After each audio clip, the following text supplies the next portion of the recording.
درپیش تھا کہ کون جا کر قریش کی مجلس میں با آواز بلند قرآن مجید کی تلاوت کرے گا۔ حضرت عبداللہ ابن مسعود رضی اللہ تعالی عنہ نے اس عظیم فریضہ کے لیے اپنی خدمات پیش کر دیں۔ صحابہ کرام رضی اللہ تعالی عنہ نے ان کے نحیف و نزار جسم کو دیکھا تو انہیں مشورہ دیا کہ وہ یہ پرخطر کام اپنے ذمے نہ لیں، مگر یہاں تو فریضہ حق کے لیے طبیعت مچل رہی تھی۔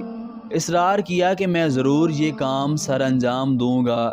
چنانچہ یہ نازک بدن نوجوان حلقہ 11 سے اٹھا اور عزم حق و باطل کا مشاہدہ کرنے مجلس قریش کی جانب چل دیا۔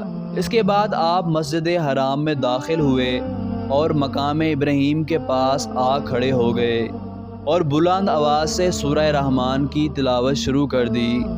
قریش نے ایک دوسرے سے پوچھا، یہ ابن مسعود تو محمد صلی اللہ علیہ وسلم پر نازل کردہ قرآن پڑھ رہا ہے۔ یہ سننا تھا کہ دشمن ٹوٹ پڑے اور عبداللہ کو مار مار کر لہو لہان کر دیا۔ ان کا لباس خون میں شرابور، لیکن زبان پر کلام ربانی کی تلاوت جاری تھی۔ جب آپ فارغ ہو کر ساتھیوں کے پاس پہنچے تو آپ کی جسم سے خون بہہ رہا تھا۔ صحابہ نے آپ کی یہ حالت دیکھ کر فرمایا کہ ہمیں اس بات کا اندیشہ تھا۔ حضرت عبداللہ بن مسعود نے کہا کہ اللہ کی قسم، اب دشمنان خدا میری نظر میں گھاس بھوس تنکا کی بھی حیثیت نہیں رکھتے۔ اگر آپ اجازت دیں تو میں پھر سے کل صبح ان کے سامنے جا کر وہیں قرآن مجید کی تلاوت کروں۔ سب نے روک دیا اور عرض کیا کہ آپ نے حق ادا کر دیا اور قریش کو وہ مقدس کلام سنا دیا جس کو وہ سننا نہیں چاہتے تھے۔ ابن مسعود نے درس گاہ نبوت سے ہی تعلیم حاصل کی، قرآن مجید کی تلاوت، شریعت الہی اور قرآن فہمی۔ صحابہ کرام رضی اللہ تعالی عنہم کے درمیان آپ کو خاص مقام و مرتبہ حاصل تھا۔ وقوف عرفہ کے دوران ایک شخص حضرت عمر رضی اللہ تعالی عنہ کی خدمت میں حاضر ہوا اور عرض کی کہ اے امیر المومنین، اس وقت میں کوفہ سے آ رہا ہوں۔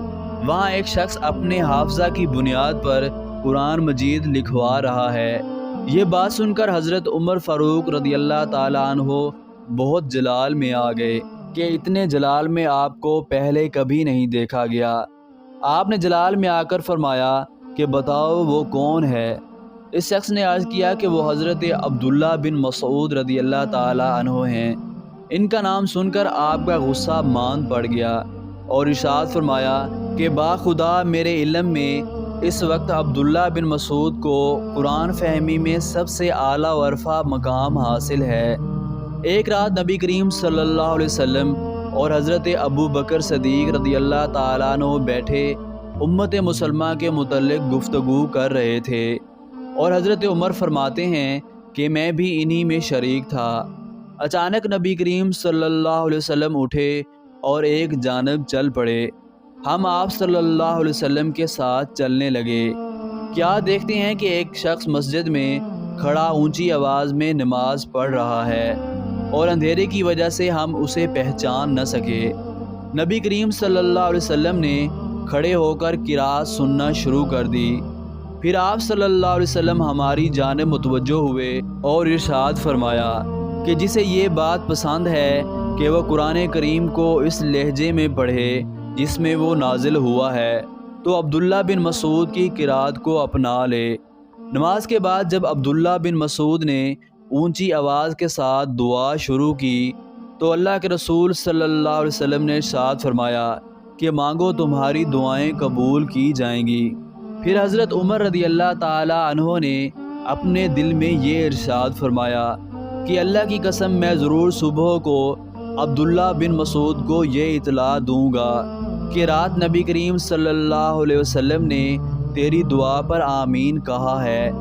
فرماتے ہیں کہ میں صبح سویرے خوشخبری دینے گیا تو کیا دیکھتا ہوں کہ حضرت ابو بکر صدیق مجھ سے پہلے خوشخبری سنا چکے ہیں۔ حضرت عمر فرماتے ہیں برملا میں اس بات کا اعتراف کرتا ہوں کہ حضرت ابو بکر صدیق مجھ سے ہر نیکی کے کام میں سبقت لے گئے۔ خود عبداللہ بن مسعود اپنی قرآن فہمی سے متعلق فرماتے ہیں کہ قسم ہے اس ذات کی جس کے سوا کوئی معبود نہیں، اس کے فضل و کرم سے مجھے قرآن مجید کی ہر آیت کے متعلق علم ہوا ہے کہ وہ کہاں نازل ہوا، اس کا شان نزول کیا ہے۔ جب مجھے یہ علم ہوتا کہ فلاں شخص قرآن فہمی کے متعلق مجھ سے زیادہ معلومات رکھتا ہے تو میں اس کی خدمت میں جا کر معلومات حاصل کرنے کی کوشش کرتا۔ حضرت عبداللہ بن مسعود نے 60 سال کی عمر میں وفات پائی۔ حضرت عثمان غنی نے نماز جنازہ پڑھائی اور جنت البقیع میں دفن کیے گئے۔ روزانہ ایسے ہی واقعات سننے کے لیے ہمارے چینل بشر اسٹوڈیو کو سبسکرائب کریں۔